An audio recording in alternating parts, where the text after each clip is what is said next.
Episodi sotëm nis me një situatë të tensionuar me Sadakatit, Boranit dhe Aljes. Nen dhe Bir kanë marrë Denizin, ndërsa Sadakat vendos një ultimatum të fortë. Alja duhet të niset menjëherë me helikopter drejt Kanadas, bashkë me Boranin dhe Denizin. Përndryshe, ajo nuk do ta shohë më kurrë këtë të fundit. Edhe pse e thyer emocionalisht, edhe pa dëshirë për të hequr dorë nga dashuria e saj për Xhihanin, Alja detyrohet të bindet ndaj këtij vendimi të vështirë. Ajo afrohet drejt helikopterit privat, gati për t'u larguar dhe për të lënë pas gjithçka që ndjen. Por në momentin vendimtar, kur ajo është gati të hipë në helikopter bashkë me Boranin, shfaqet papritur Xhihani. Me vendosmëri, ai ndërhyn, merr Aljen dhe Denizin, duke ndryshuar kështu rrjedhjen e ngjarjes. Boran proteston i revoltuar, por është i pafuqishëm për ta ndalur atë që sapo ndodhi.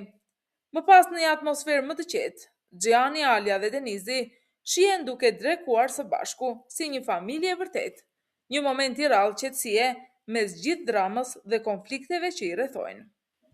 Pas këtij largimi dramatik, Alja i rrëfen Xhihanit gjithçka që ndodhi. Ajo i tregon se si Sadakat dhe Boran kishin bërë një plan të mirë organizuar për ta larguar nga vendi, duke e detyruar të linte pas gjithçka që ndjente. Xhihani dëgjon me qetësi, por i zbulon se ai e kishte ndjerë që diçka e tillë do të ndodhte. Për këtë arsye, ai kishte vendosur të ndiqte nga pas Sadakatin edhe Boranin, duke qenë gjithmonë një hap përpara tyre.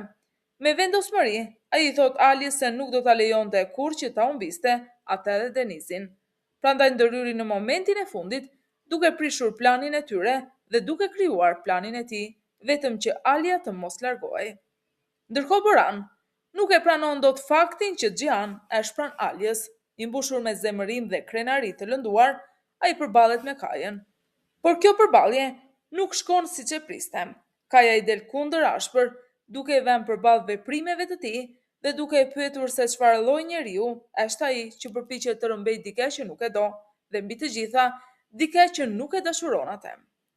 Fjalët e Kajës e godasin fort Boranin, duke e lënë me zemërim dhe një të vërtet që ai nuk dëshiron ta pranojë. Ndërkohë, një tjetër përballje fort zhvillohet me Zerin dhe Demirit.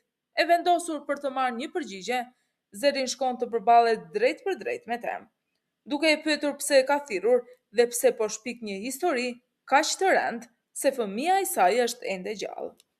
Por ajo që ndodh më pas e trondi thellë. Demiri tregon një video që provon lindjen e fëmijës dhe faktin se ai është gjallë, madje shumë pranë tij. Zerin mbetet pa fjalë, emocionet e pushtojnë menjëherë, gëzim, tronditje dhe mosbesim. Ideja që fëmia e saj jeton ende e prek thellë, por ky gëzim shndrohet shpejt në zemërim. Ajo shpërthen ndaj Demirit, duke e kritikuar ashpër për mënyrën se si ka luajtur me një çështje kaq delikate dhe të dhimbshme. E dëshpëruar dhe hetur për të parë fëmijën, Zerin i kërkon ta çojë menjëherë tek ai. Por Demiri nuk e bën kaq të lehtë. Ai vendos një kurth të fortë. Zerin duhet të kthehet tek ai dhe të heqë dorë nga divorci. Ndërkohë, Nadine fillon të dyshojë për sjelljen e çuditshme të Demirit. Atij duket e pakuptimt pse Demir nuk pranon në asnjë mënyrë që të boshatiset dhoma e fëmijës.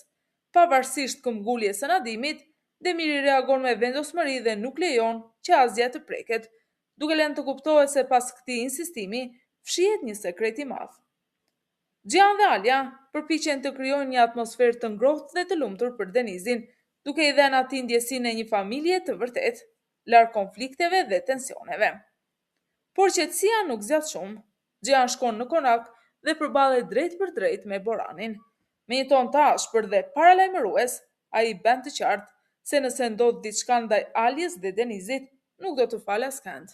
Ai kujton Boranit një të vërtetë të rënd, se Alja i ka dhuruar një veshk për t'i shpëtuar jetën, ndërsa tani ai po i shkatron jetën e asaj. Më pas, Xhihani drejtohet Sadakatit, duke e pyetur pse ajo përpiqet të shkatrojë lumturinë e tij dhe të Aljes, edhe pse e di shumë mirë se ata duhen mes tyre. Por përgjigjja e Sadakatit zbulon një tjetër prapaskenë. Ajo e ka bërë këtë sepse Boran është nisur drejt e xhmelit për të kërkuar ndihmën e tij. Familja e Zerin dhe Kaja janë në ankth të madh. Zerin nuk i përgjigjet asnjë telefonate dhe askush nuk e di se ku ndodhet ajo. Pasiguria dhe frika rriten nga momenti në moment, duke i lënë të gjithë në pritje dhe shqetësim. Papritur, Zerin kthehet. Ajo duket hehutuar, e shpërqendruar dhe thellësisht e trazuar.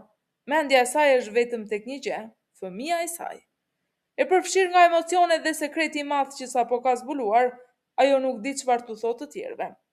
Në këto qaste, i rikthehen në mendje fjalët e Demirit, i cili i kishte kërkuar që ekzistenca e fëmijës të mbetej sekret. E ndodhur përballë presionit dhe pyetjeve të familjes, Zerin merr një vendim të vështirë.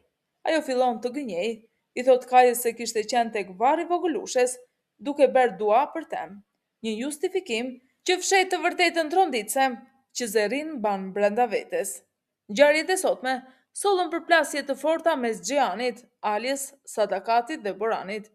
Plani për largimin e Aliës dhe Denizit dështoi, ndërsa dashuria e Xhianit u forcua edhe më shumë.